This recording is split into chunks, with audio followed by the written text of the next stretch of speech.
കാവിലുംപാറയിലെ തങ്കച്ചൻ്റെ ഈ വീട്ടിന് മുൻവശത്ത് വെച്ചാണ് ഇന്നലെ വൈകിട്ടോടുകൂടി കാട്ടാനയുടെ ആക്രമണമുണ്ടായത്. ഭാര്യ ആനിയുടെ നിലവിളി കേട്ടാണ് തങ്കച്ചൻ ഓടി വന്നത്. അതിനു പിന്നാലെ ഇരുവരെയും കാട്ടാന ആക്രമിക്കുകയായിരുന്നു. ഒരു കുട്ടിയാന കഴിഞ്ഞ കുറേ ദിവസമായി കാവിലുംപാറയിലൊക്കെ അലഞ്ഞു തിരിഞ്ഞ് നടക്കുന്നുണ്ട്. ഈ ആനയാണ് ഇരുവരെയും ആക്രമിച്ചത് എന്നാണ് പറയുന്നത്. ഏതായാലും വലിയ പരിക്കുകളില്ലാതെ ഇരുവരും രക്ഷപ്പെട്ടു എന്നുള്ളത് തന്നെയാണ് ആശ്വാസകരമായ കാര്യം.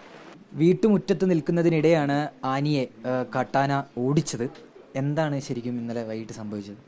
ഒരു 4-4:45 ആന വന്നു. ഇവിടെ ഒരു പ്ലാവേന്ന് പഴുത്ത ചക്ക പൊട്ടിച്ച് തന്നുകൊണ്ടിരിക്കുമായിരുന്നു.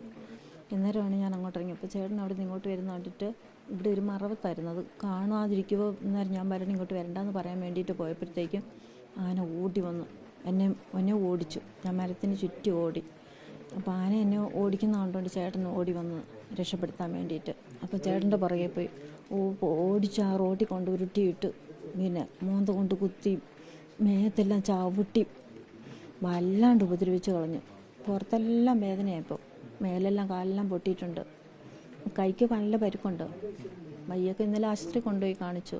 വയ്യൊക്കെ കെട്ടി വെച്ചേക്കുക. മുൻപ് ഇവിടെയൊക്കെ ആന ഇറങ്ങിയിട്ടുണ്ടോ? അത് ആദ്യമായിട്ടാണോ ഇങ്ങനെ? ഇറങ്ങിയിട്ടുണ്ട്. പക്ഷേ ഇത്ര മുറ്റത്ത് ആദ്യമായിട്ടാണ് വരുന്നത്. ഇതിന് വീടിൻ്റെ തൊട്ട് പുറകെ വന്നിട്ടുണ്ട്. ഒരു തൊട്ടടുത്ത ഒരു കിട്ടാട്ടിൻ്റെ പറമ്പുണ്ട്. അവിടെ കയറി ഈയിടെ വന്ന് എല്ലാ വാഴയും കപ്പയൊക്കെ പറിച്ച് നശിപ്പിച്ചിട്ട് പോയതാണ്.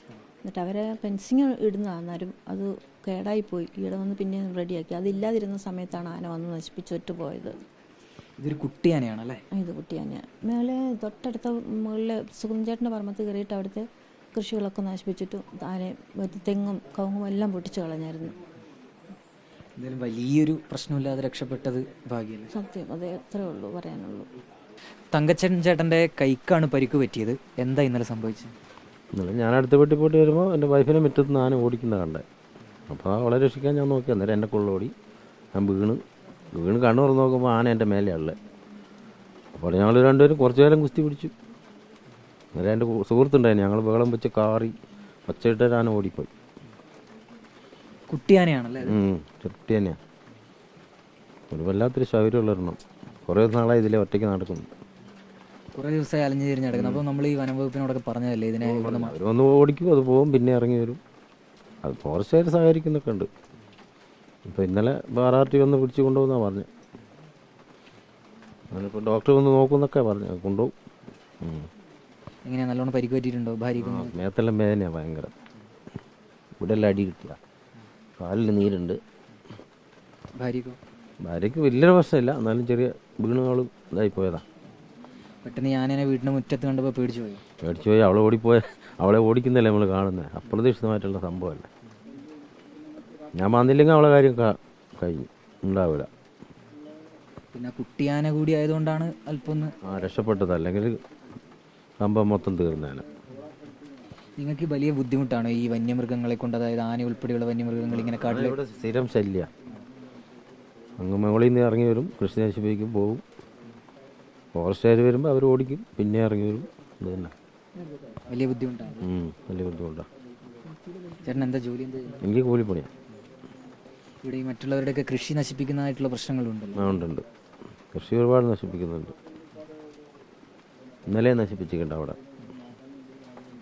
ഇനിയിപ്പോൾ നിങ്ങളുടെ ഒരു ആവശ്യം എന്ന് പറയുന്നത് എന്താ? ആവശ്യത്തിന് വേണം നടപടി സ്വീകരിച്ച് ആനൻ്റെ ശല്യം ഒഴിവാക്കി തരുക. അതന്നെ. നമ്മൾ സാധാരണക്കാരല്ലേ ജീവിക്കണ്ടേ. കാവിലുംപാറ പഞ്ചായത്ത് പ്രസിഡന്റ് കൂടി നമുക്കൊപ്പം ചേരുന്നുണ്ട്. നിലവിൽ ഇവിടുത്തെ ഒരു സാഹചര്യം എന്താ? തുടർച്ചയായിട്ട് ഇവിടെ ഇപ്പോൾ ഇറങ്ങിക്കൊണ്ടിരിക്കുന്നുണ്ട്. അപ്പോൾ ഇപ്പോൾ പിന്നെ സർക്കാർ ലെവലിൽ നബാർഡ് സഹായത്തോടു കൂടി 5 കോടി രൂപയുടെ ഒരു സോളാർ ഫെൻസിങ്ങിൻ്റെ ഒരു വിശദമായ പദ്ധതി ഇപ്പോൾ ടെൻഡർ ചെയ്ത് കഴിഞ്ഞു. ULCC ആണ് എടുത്തിട്ടുള്ളത്. അവരെ ഇപ്പോൾ അടുത്ത മാസം തന്നെ അതിൻ്റെ പണി ആരംഭിക്കും. അതിനുള്ള നടപടികൾ ഇന്നലെ തുടങ്ങിയിട്ടുണ്ട്. അത് വന്നാൽ കുറച്ച് ആന വരുന്നതിന് കുറച്ച് തടസ്സങ്ങൾ. അതിപ്പോൾ കാട്ടതിർത്തിയിൽ നിന്ന് മാറ്റി കൃഷിയിടങ്ങളിൽ കൂടെ തന്നെ സോളാർ ഫെൻസിങ് വലിക്കാനാണ് ഇപ്പോൾ തീരുമാനിച്ചിട്ടുള്ളത്. ഇപ്പോൾ ഉള്ള ഈ കുട്ടിയാനയെ ഇവിടുന്ന് അടിയന്തരമായി മാറ്റിയെങ്കിൽ മാത്രമേ നടക്കുള്ളൂ. അതിന് ഫോറസ്റ്റിനോട് അടിയന്തരമായി നടപടി സ്വീകരിക്കണമെന്ന് ആവശ്യപ്പെട്ടിട്ടുണ്ട്. കഴിഞ്ഞ ദിവസം ഇവിടെ ഫോറസ്റ്റ് ഓഫീസിന് മുമ്പിൽ ഒരു സമരമൊക്കെ നടത്തിയിരുന്നു. അവരിപ്പോൾ കുറഞ്ഞ ദിവസത്തിനുള്ളിൽ പിന്നെ മേലെ നിന്ന് അനുവാദമൊക്കെ വാങ്ങി ആനയെ മാറ്റാമെന്ന് പറഞ്ഞിട്ടുണ്ട്. അതിനെ മാറ്റിയിട്ടില്ലെങ്കിൽ ഇവിടെ ആളുകൾക്ക് വഴി നടക്കാൻ പ്രയാസമാണ്. അപ്പോൾ ഇന്നലെ തന്നെ ഇയാൾ ഒരു തലനാരഴയ്ക്കാണ് ഒരു അപകടം ഇല്ലാണ്ട് രക്ഷപ്പെട്ടത് തങ്കച്ചൻ. അപ്പോൾ അപകടാവസ്ഥ നിലനിൽക്കുന്നുണ്ട്. വനം വകുപ്പ് ഉദ്യോഗസ്ഥർ കാവിലും പാറയിലേക്ക് എത്തിയിട്ടുണ്ട്. ആനയെ പിടികൂടുന്നതിനാവശ്യമായ നടപടികൾ സ്വീകരിക്കുമെന്നുള്ളതാണ് ഉദ്യോഗസ്ഥർ നാട്ടുകാർക്ക് നൽകിയ ഉറപ്പ്. ആശങ്കകൾ പരിഹരിക്കണം, തങ്ങളുടെ സ്വൈര്യജീവിതത്തിന് ആവശ്യമായ സാഹചര്യം ഒരുക്കണമെന്നും നാട്ടുകാർ ആവശ്യപ്പെടുകയാണ്. വീഡിയോ ജേർണലിസ്റ്റ് ഷനിൽ കണ്ണനൊപ്പം reporter Abhijith Muzhakkunnu, in reporter, Kozhikode.